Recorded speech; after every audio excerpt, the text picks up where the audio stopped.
Three friends, one amazing series of YA novels, an insatiable thirst to relive the glory that is K.A. Applegate's literary masterpiece. This is Fanimail, the Dork-Bajir Chronicles. Hello and welcome to The Speaking Tree, a Dork-Bajir podcast where we read through the Animorphs series one book at a time and talk about it every week. Today we'll be taking a deeper dive into Animorphs number 38, The Arrival, the book we read last week. My name is Mikhail, the host. I'm Tessa, the expert. And I'm Braden. Oh, God. There's probably a very small group of listeners who just got uncomfortably aroused at that growl, and now they have to deal with that. Thanks, Braden. Sexy hyena. There's probably also a large group of people who actually don't know what Braden's title is on the show. True. I didn't even say it the first episode. I don't think so. I don't think you said it once. It used to be metaphors for newbies, and then it just went off the rails. Yeah, true. Fucking stuff in the room. That was a theme that ran for a while. References from the book is a common theme that comes back. Eldritch horror. Yeah. Yeah. Anyways, should we start off with our classic segment? Fanimail! Ooh, yeah! Fanimail! Ooh, yeah! First piece of Fanimail comes from @YourUnAnthony on Twitter. They tweeted us and said, I figured you might like this Facebook memory regarding that weird showering rat from last year. Posted a Facebook screenshot where here's a status update from Anthony that says, you guys keep sharing that video of the rat showering in a sink and talking about how cute it is, but what you don't understand is that rat is David from the Animorphs, back to exact his revenge on humanity. Dun dun! I believe it. Good. He deserves it. There's a bit of a comment thread after there, so if you want to, on the actual screenshot and on the tweet itself. So if you guys want to find any of this stuff, the links will be in the show notes for this episode. Of course. If you don't have the show notes, email me, and I will snail mail you the link, which you'll then have to type in character by character. The next piece of Fanimail is from, I think it's safe to say, classic Fanimail contributor @LGeneRosetta on Twitter. Sup, LG? Who tweets at us, the more you know, which is a caption for a picture. It's a meme. So y'all ready for reading a meme? Reading of the meme. Yeah. It's the reading of the meme this week. A visual format being read in audio is always the best. So it's two pictures on top of each other. One is a couple camping staring out at the horizon, and the bottom is a red-tailed hawk. It says, if you're planning a romantic camping trip, just remember one thing. Tobias can hear you. Bone. You know what? It's all the more reason. Am I right? Right? Voyeurism is real. That's what makes my cloaca gaping. Check my MySpace page for more information on that. Okay, it's time for our next segment. Animorphs. This is a segment where we diagnose an issue in this book and try to find a more creative and effective solution. So the situation I picked was pretty broad. So if you were Jake, and Jake alone, just to make this a little easier, how would you have gotten Axe to infiltrate the assassination team? So it's the same situation. We're basically at the point in time after the opening mission, but I think the dupe was decided before they even met with the team, right? Yeah. It had to have been, yeah. Right, so you're at the point right before Jake says, let's do a dupe. Okay? The whole point of this is not to, kill the infiltration team or the assassination team. It's just to find out what their deal is. What are they doing? And why are they here? Because something is shady.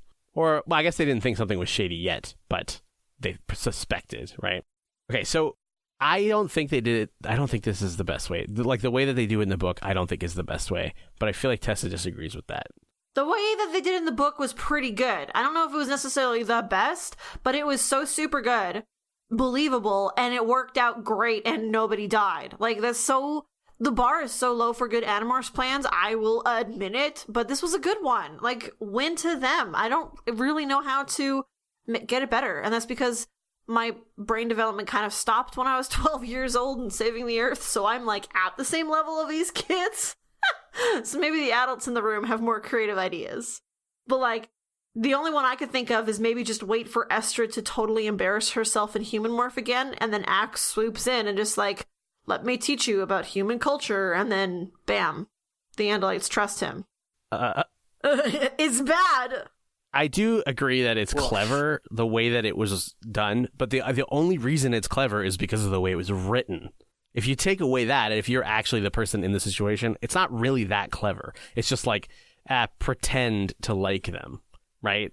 Also, and the thing that breaks this one is something we haven't encountered in a while, but the chi. The chi are used near the end. This is true. The chi are in this one. We got it. We got it. Which means we can use the chi. And remember when he asked Mr. King to help him, like, infiltrate the computer?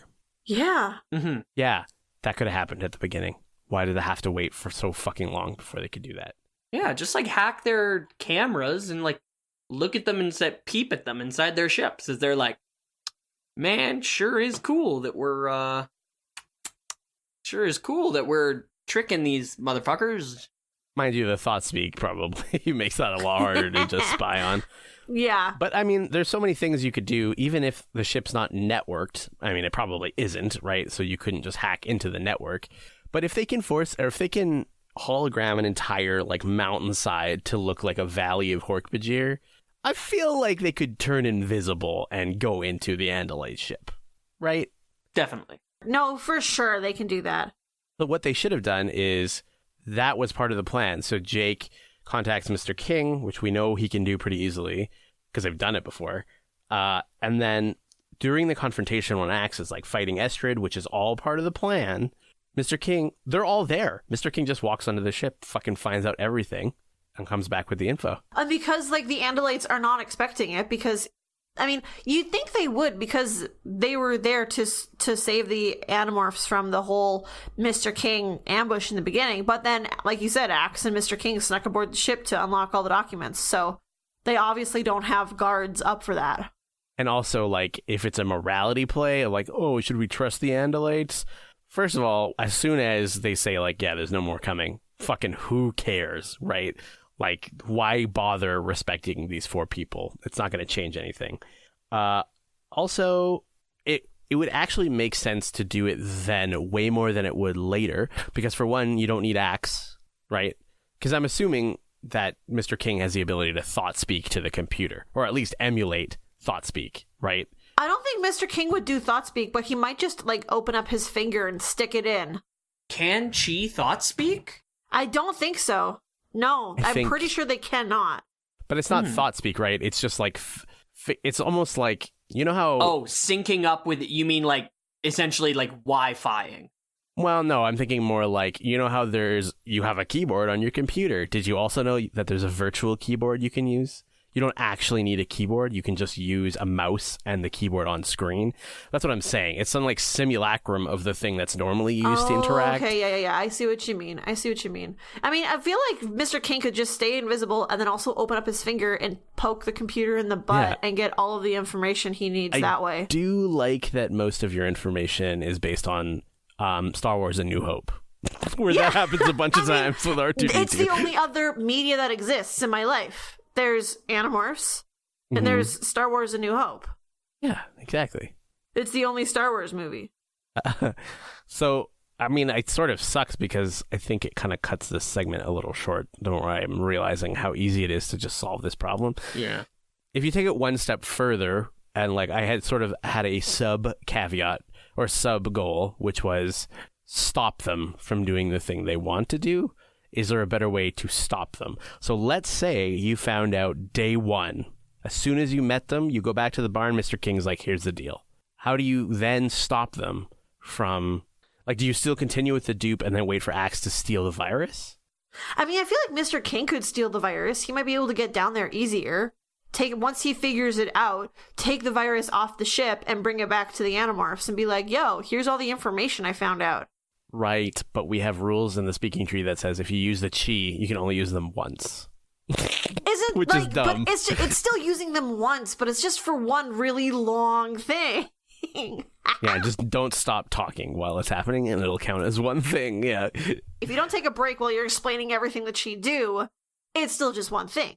I mean, it would work too, because their whole pacifism thing would pretty much guarantee that they would agree to steal it.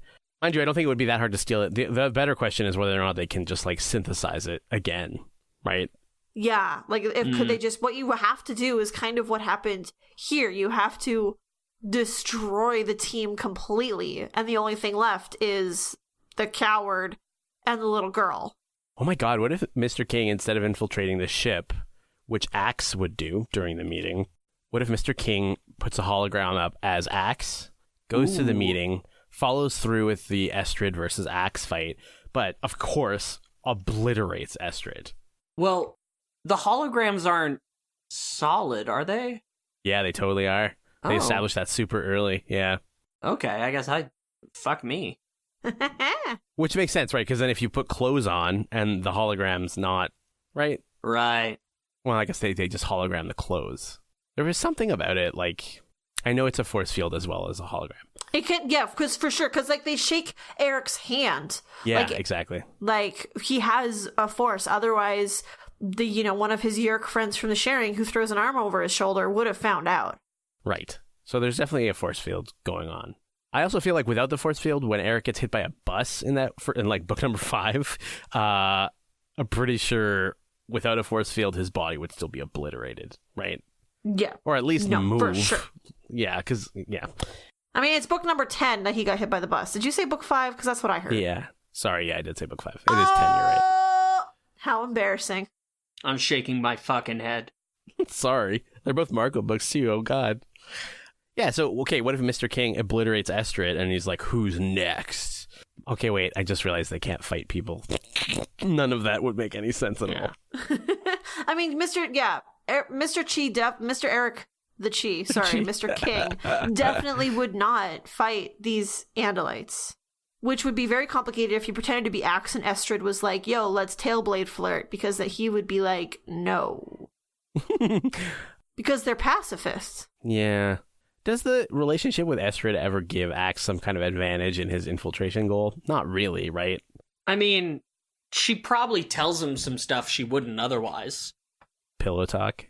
Yeah, pretty much. All they do is kiss when they both have dirty chocolate mouths. That's all they do. It's a metaphor. Oh no! Chocolate starfish! That was the Andalite equivalent of a rim job. Is that shitty that it's just like, oh, the Chi solved the problem again? No, I think that's okay because we have so few ones that we can have the Chi solve the problem. I feel like anytime that's canonically acceptable, we should just do it to give ourselves a break. We gotta do all these crazy plots to fix the Animorphs' mistakes. Yeesh. Yeah. I feel like they could have stolen some shredders too. That's part of my solution. That would have been sick. These kids, as Braden said much earlier in the podcast series, these kids need guns. Yeah. Oh, yeah, definitely. Steal guns. I mean, they definitely need guns. This would solve so many problems, too. Yeah. Just all morph gorillas and, have the best of both worlds. Or just all morph polar bears and make that mistake twice. Yeah. I wonder if Mr. King would steal guns, or if that's, against his programming. I feel like that might be against his programming too, because what are the Animorphs going to use it for but for violence? And that would be promoting violence. We know one thing about the Chi, and they do not encourage violence. Okay, I tried to dumb this situation down so it would be easier to do, but I'm realizing that I made it way too easy. It's a fine line for us. I know, yeah. Listen, I'm not perfect. Unlike our solution to this problem, I'm not perfect. Should we just move on then? Let's do it. Definitely. Everyday now. In this segment, we try to tackle an everyday situation that might have or did happen in this book. All the normal quote-unquote rules of morphing apply, especially no morphing humans. Braden, especially no morphing humans. Okay, but bombs? Bombs are not necessarily off the table, but no killing humans if we can avoid it, including hosts. So the situation is, if you had to introduce an alien to Earth foods, similar situation where they didn't have a sense of taste before, but now they do, how would you use morphing to show them the best food on Earth. Like, obviously, to have them eat it as well, not just present it to them. You also are not allowed to morph anyone with cooking abilities. Okay, I'm going to go first because I think yours is actually plays off of mine quite well. So, the first thing I would do is obviously not limit ourselves to just the local area because different countries have the best version of their food. Mm-hmm. So, okay, I would use small morphs to get on planes. So we're looking at bugs, flies, fleas, that kind of thing. Also, sorry, I guess I should be clear. The other person has morphing abilities too, just like in the book. And then I would use that plane obviously to get to different places and seek. With the internet these days, just look it up. Everything's rated, right? But then once you get there, it's critical that you don't just eat the food as a human and leave it at that. You have to use different morphs, especially the heightened senses of other morphs, to sort of absorb all the information you can about the food. I will say one thing that I'm pretty sure humans, correct me if I'm wrong, anyone listening to this, but I'm pretty sure humans have one of the best senses of taste on the planet in terms of variety and stuff. Pretty sure. And the only thing that keeps humans apart from any other animals is that we cook our food. Also, the extent of our tool use. Yeah, totally. Yeah, that's true. We do use the most tools, and we are the most tools. Okay, speak for yourself. I would then morph all kinds of things that can see things in So, for example, what is it? The mantis shrimp that has a bazillion rods and cones in its eyes, so it can see every fucking color that you've never heard of. Or I would morph a pit viper because I'm pretty sure their pits can sense infrared. Oh, I think that did happen in an Animorphs book. Yeah, and I think they can sense it in a way that other animals can't. Echolocation, I couldn't think of a good way to really... I don't know how that would help you necessarily, but we don't really understand what picture it paints in the animal's brain. So maybe that would be some exploratory areas. Also, sense of smell. For humans, the sense of smell is not great compared to especially big mammal predators. Things like the big cats, the dogs, the pack dogs, wild animals, obviously. So just morph that and smell the shit out of the food and try not to forget the smell of it as the animal, right? And then morph back. Yeah, so then you morph back to human with that smell in your brain and eat it. Ooh, yes. That's a good idea. Also, in the same vein as the echolocation, is a lot of animals, especially underwater animals, can sense things that we wouldn't even think of, the electromagnetic fields of living organisms and stuff. Yeah, I've heard of that. Ooh, yeah. Eels and things like that. I don't know how any of this would affect the eating experience, but why wouldn't you try it at least, right? Anyways, that was my thing. I think you were right. I think ours are kind of similar. All right. I would say just morph a small bug and then crawl through some kind of smorgasbord in any restaurant. I picked soul food because I went to a soul food smorgasbord when I was in New York City once, and that was amazing.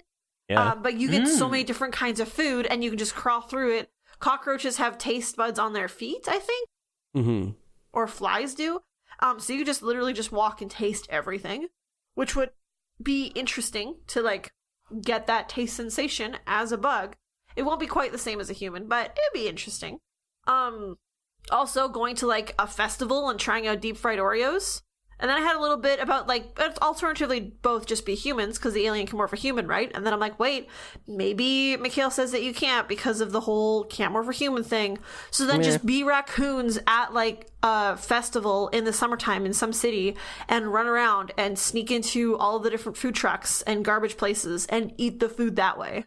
I will note, I do think it is actually similar in terms of how we would use the morphs, but I am noticing a theme. In mine, it was sneaking into high haute cuisine to find the best in the entire world, sort of objectively best, and then going through a rigmarole to find out how each individual dish is experienced, whereas yours was how to shove the most amount of food into your face all at once. Mine was purely how to try the most amounts of different kinds of food in as short a time as possible. What if you only have 2 hours?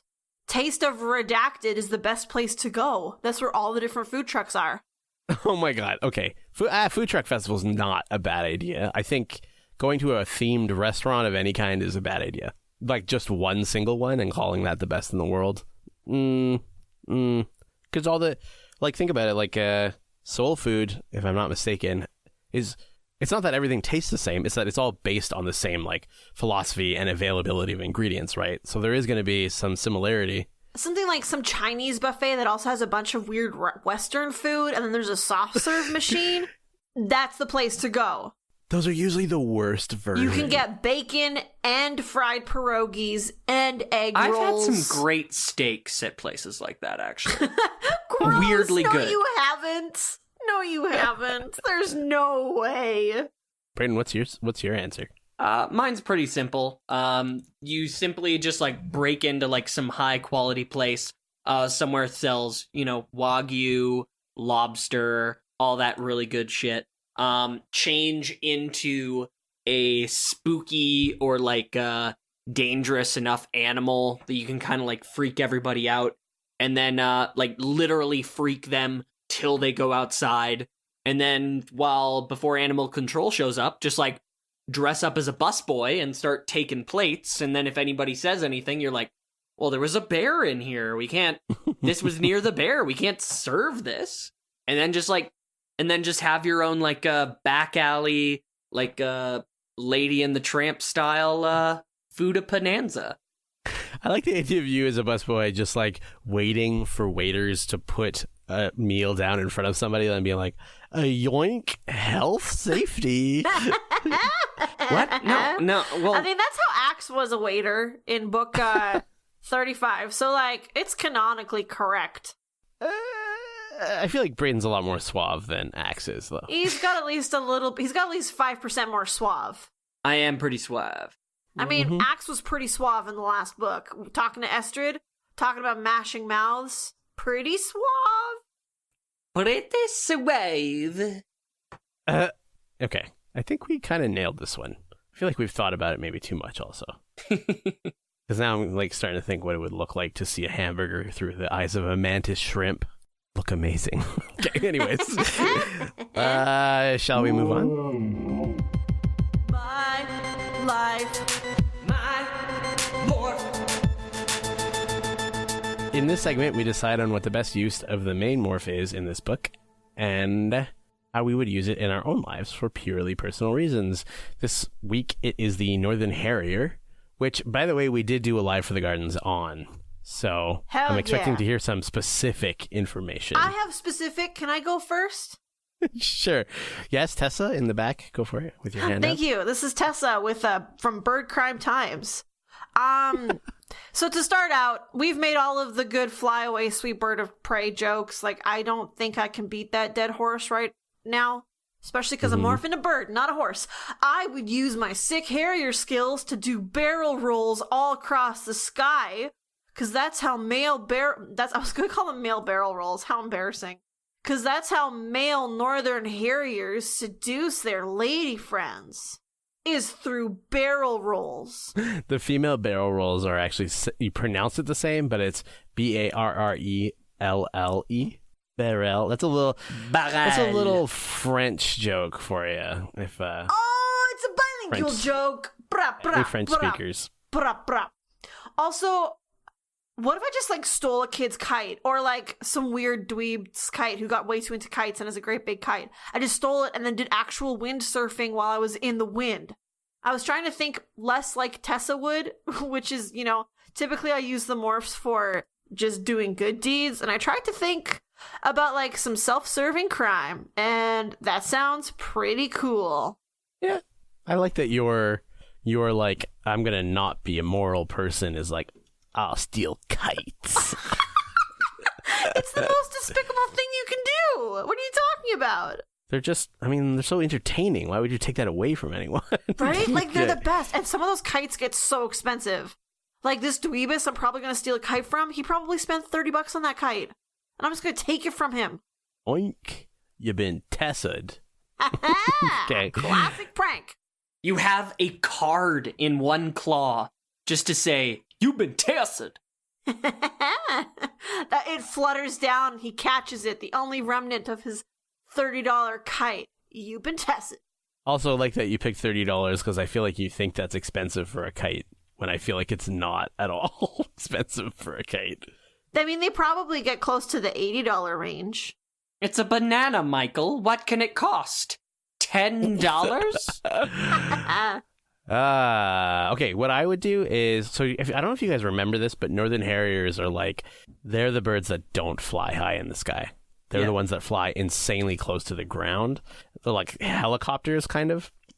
Yeah, so they they hover and look back and forth, and they're only like, from what I can tell, like 3 feet maybe above the top of the grass that they're hunting in. Usually like marshland type grass. Anyways, I feel like with skills like that, you could pretty easily navigate like busy areas like carnivals or like boardwalks and things like that. And just theft. Like, it becomes almost too easy to just like take money out of the hands of cashiers as they're handing change to people. And ultimately, I would want to create like a reputation for that area to just have like the gray shadow or brown shadow where like we don't exchange. Like retail businesses just go out of business entirely because nobody wants to exchange money.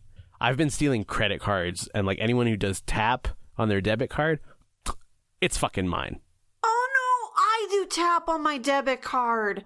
Fuck. Yeah, I already stole your debit card like 3 months ago though, so. Also, how do you pronounce this? Polygamy is pretty prevalent with the Northern Harrier, which is one male to multiple females. Oh, polygamy. No, that's like the females can also have multiple partners. This is like the males are the only ones who have multiple partners. The females only have one. You see what I mean? It's a harem situation. I felt gross about it at first, but then I was like, I don't know. Like, if murder wasn't illegal, wouldn't you? You'd probably, right? Yeah. Like if there were no consequences for doing something really immoral, buddy, you'd probably do it. I know. I am the most sexual one on the podcast. Let me tell you, if you think about it and think, oh, that's a little fucked up, my brain has already gone to 10 times whatever your thought process is. Wait. Oh, weird flex. Wait. Braden's the most sexual one on the podcast? You'll get it when you're married. I thought I was gone pretty sexy there. No? I mean, stealing corn dogs as a cockroach is not really my idea of a good time, but... No. You just touching the corn dogs on your feet. Ooh, that is sexual, actually. Right? I thought so. Let me write that down for a future Google search, incognito style. Google image search, feet and corn dogs. Brayden, what would you do? You know what? I'm going to go with the same with the orcamorph. I am going to teach the other birds in the world to just, like, attack cops. Jesus Christ. Basically, like, the position of a police officer will basically become untenable. And then, anarchy. Yeah. Like, true anarchy. Like, everybody thinks, like, oh, no police. Fucking, it's gonna be the purge. No. Like, again and again, like Katrina, all these other natural disasters, earthquakes, all of them. The cops move out. The fucking people, the people, move in to help everybody. And I will be that righteous earthquake. I never thought this podcast would become a soapbox for like some sort of weird anarchist sort of manifestos, but it seems to be a running theme in the speaking tree lately. Speaking of everyone having a voice, let's check out what people have said on the internet when asked the same question about being a Northern Harrier. Some good ones. Mariah Wamby, patron, and super fan. I think that's fair to say. Says, basically by being a hawk that's giving people messages, like cryptic and inspiring messages, they're going to try to trick people into thinking there's some kind of like unique or special protagonist in the story. The exact words are "the chosen one," all caps. I actually think that's very funny, to be honest. Yeah. Very good prank that can break bad so badly if you like hit on someone who has maybe like, if they're suffering a little bit from that kind of delusion already, then that's just like the breaking point, and that will be on your conscience. But other than that, pretty funny.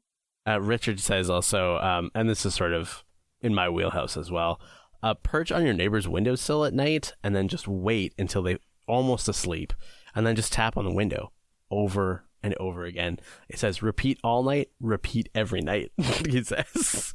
I gotta say, Charlotte on Facebook just says caw, caw, which is like, Northern Harriers don't even caw. And I can say that because she's my sister and she's an idiot. They scream! Seer! If you read the books. A lot of other good answers on Facebook. I'll just skim some here. Reagan says, escape bad dates. Very nice. Very good. Couple good answers. Jen, Math, Jeff. A lot of them are like, just fly around. Which, to be fair, is easily the best answer you could give. And now I'm just stretching for like more creative. But I would totally just fly around. Who fucking wouldn't just fly around? Who wouldn't? You can fly around. What did people on Twitter say there, Braden? At Movie Polls says, fly, fly away, sweet bird of prey. I sense a pattern here. Then Movie Polls says, no, but really, what else does one do with a bird more other than fly away? To experience the thermals Tobias gets a metaphorical hard-on for. Maybe I'll fly over to Redacted and help Braden further out his stage career. The amazing Scobie and his trained bird. Then when Braden gets famous, he financially secures me for life. Win-win. Yeah, Movie Polls. How are you at what's your stomach for good old Redacted beef? And then Piper, shiny and chromatic at chibi01 it says, oof, I'd fly to work, fly home from work, go flying when I need a break. I feel it would be very good for my mental health. Yeah, flying is the best answer. It's the only answer you need. Over on Instagram, we got Secret Ignis, who just says, all caps, outdoor concerts, my dude. Yeah. Do it for free. Aloe Attorney would harass private airliners and shit with deadly precision on congressmen's heads. Fuck yeah. And Shinnaglick would learn state secrets, which I think goes along with the harassing private airliners thing, perhaps? That opens an interesting question, because the thing about birds is they don't have sphincters. So, like, they never control when they poop. So I don't think you could really poop on anybody with any level of precision. Law of averages. I think you would just have to constantly be flying over top of them and just wait for that moment, that nugget to fall right out of you. I don't think that's possible. Like, you gotta, if you're maintaining height, like, you've gotta make some amount of circling that's gonna, yeah. Well, I'm gonna leave it for the scientists at home. Yeah. To determine the answer to that one. Yeah, let's do our last meaty segment from Redacted Beef. Predictions!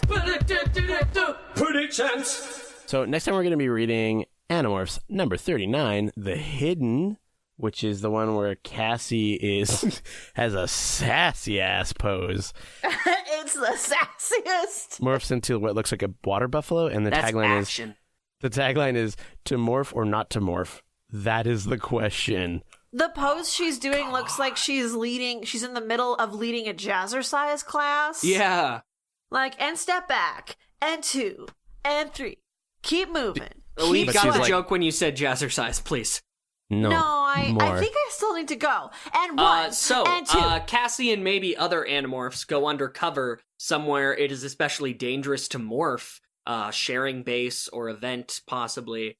And it is, they have to stay undercover and be very careful with how and when they morph.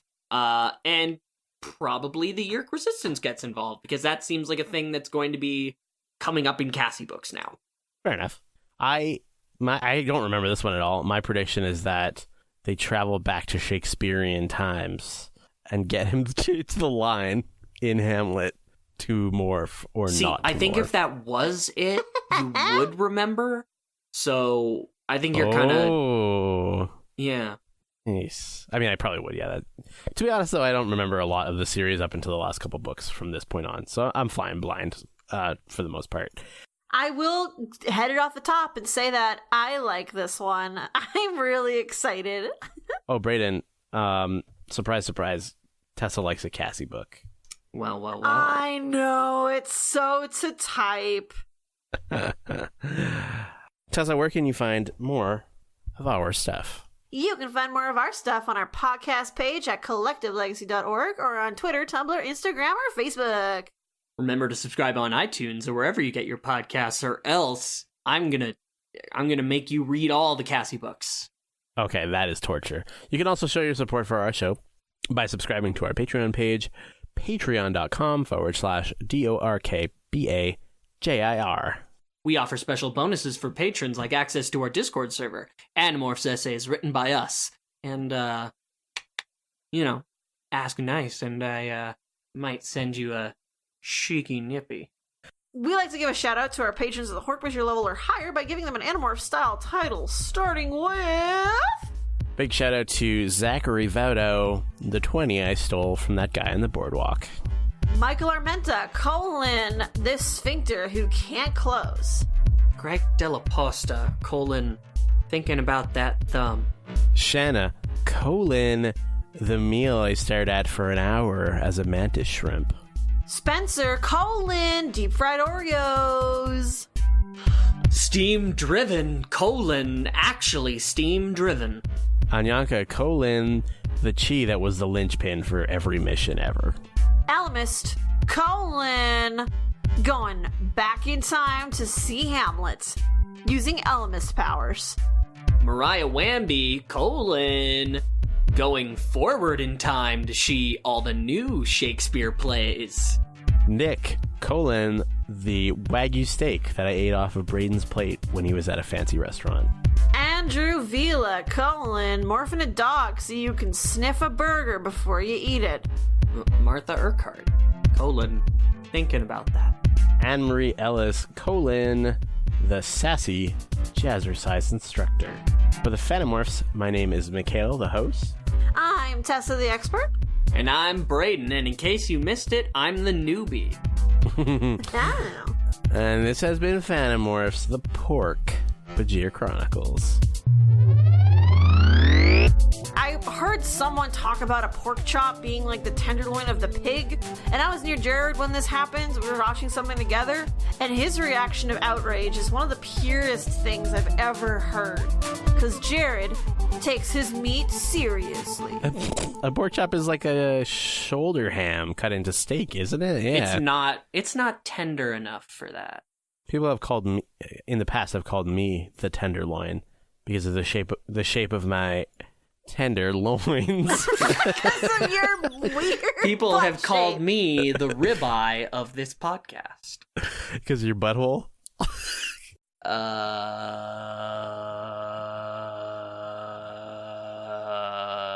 Yes. Hi, hello, welcome to the ad for the show. I'm Mitch, the host of Wank Talk Radio. On this show, I talk to interesting people about interesting things. Do you need to know more than that? Okay, fine. Pretty much we'll talk about whatever my guest is interested in or passionate for. Sometimes it'll be silly, sometimes serious, sometimes a bit of both. Whatever the topic is, hopefully we'll find a way to make you that much more of an expert about it. You can find us at collectivelegacy.org, along with some other equally awesome shows on our network. New episodes of Wank Talk Radio are every Sunday and Thursday, wherever you find your podcasts. Let us know what you think on Facebook, Twitter, and Instagram at Wank Talk Radio. That's WENGH Talk Radio. Wank Talk Radio. Brought to you by Collective Legacy, a podcast network.